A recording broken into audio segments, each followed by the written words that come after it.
I want to go back a few weeks, and I want to remind you guys of a picture that I showed you in one of our meetings of a fighter jet breaking through the sound barrier. God has been showing me in prayer that we are going to literally pierce through all of this noise, but we're going to need to break through the sound barrier.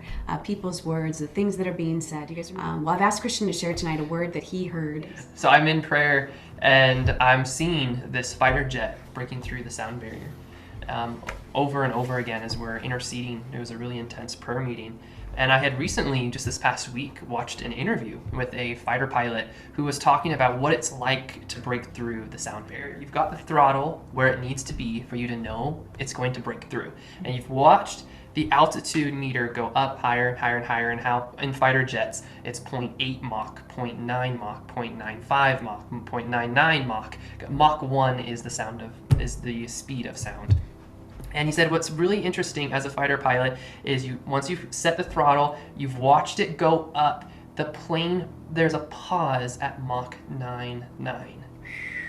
A literal physical pause. Hold that right there. There is a pause at the 0.99. Hold that. Just feel that. Just like let that go into you. Recognize how many of you have been in this hold at the 0.99.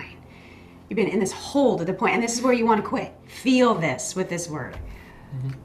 It's at that 0.99 that, from a physics perspective, that pilot and that airplane is the greatest risk, because the pressure, the sound waves, the sound cones are beginning to build around the fighter jet, and they're beginning to intensify, getting thicker and thicker, specifically the nose and the leading edges of the wing.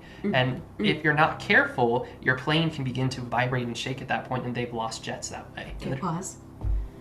Listen to what is right there. The nose, the pressure that is coming on what it is that you know. What it is that you know. All of the pressure, all of the objection, all of the words, all of the contradiction, all of the circumstantial evidence, all of this that is coming against what you know.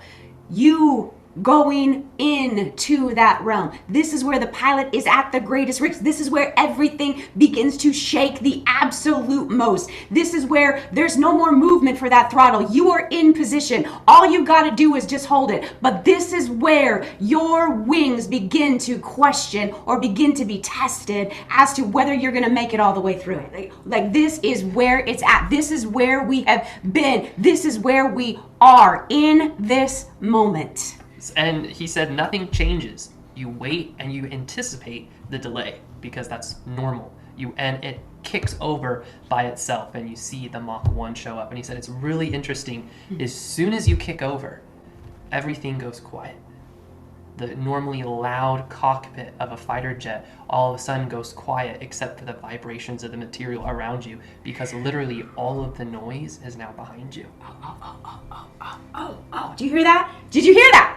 All of a sudden the noise will go behind you, but you got to go in with what you know, and you got to pierce in, and you got to hold steady, and you've got to endure the shake, and you've got to take the violence in the cockpit in order to get that sound behind you, because you've got to press through. You have got to press through. You cannot stop. You cannot stop. Amen to that. Hold it steady, full throttle, full tilt, nose to the grindstone. Move it. Do not back down, or you'll have to go through this again. God help us. No, thank you. No, thank you. You'll have to go through it again. You'll miss the passing of the test if you don't take this all the way through the finish line now. Anybody ready to cross that finish line? Like, God help me. Absolutely don't want to have to go through this again. We will not back down. Yeah, so that was the interview, and that was the visual. And a couple things, obviously what you just said, but the other point that really stuck out to me is when you experience the delay, it's not you need to do something else, but you need to stick with what you're already doing. He didn't need to adjust the throttle. He didn't need to change anything. The delay was to be expected for the breakthrough to happen. It's a complete different mindset of I need to be doing something else for the breakthrough versus I'm going to hold because. And at no other point is there that weird delay. No, not at all. Explain that again. I mean, just that count up of what he said. From Mach 9.9 to Mach 1 isn't the same 1 + 1 = 2. No, there's something else going on. And we know you're literally breaking through barriers within the atmosphere. The atmosphere resists you at that point, and it does. There's not that wall until you get to Mach 9.9 that the plane has to be able to break through, and hence the delay.